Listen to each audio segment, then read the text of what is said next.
The paper airplane. My bedroom was upstairs. I had a good view from my window to see the new neighbors move in next door early in the morning. There was a man and woman carrying boxes into the house. They must have been a couple. My eyes traveled to the neighbor's vacant upstairs bedroom window, which was directly across from mine. It was open, and inside was a girl who looked about my age. She saw me and motioned for me to open my window, so I did. She leaned out the window, curved her hand around her mouth and whispered to me, "Nice to meet you, I'm Sarah." I laughed. "Nice to meet you, Sarah, I'm Sam." She smiled. "Keep your window open," she said, and moved out of sight. I was confused. "Keep my window open?" She returned with something in her hand, then tossed it over to me. It was a paper airplane. It slowly and gently made its way through my window onto my floor behind me. I walked over and picked it up. On top was written, "Open." I opened it, and there was a message. "Hey Sam, I'll come over tonight and introduce myself."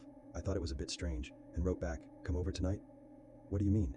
I turned around to toss it back, but she wasn't there. The window was still open, so I tossed it in anyway, thinking she'll reply sooner or later. It was late into the evening, and still no reply from Sarah. My mom invited the new neighbors over for dinner. I figured this is what Sarah meant by coming over tonight. "Honey, come down for dinner," my mom shouted. I went downstairs into the dining room to sit at the table, but I didn't see Sarah, just her parents. I couldn't help but ask, "Where's Sarah?" The man and woman stared at me as if I said something out of place. "Excuse me?" the man said. I repeated myself. "Sarah, your daughter." The woman put her hands up, covering her mouth. Tears flowed down her face. The man stood.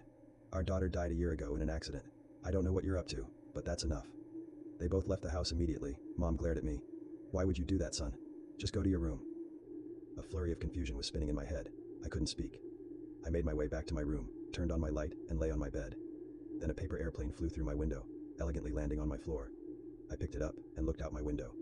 Sarah was standing in the darkness of her room. My heart was pounding.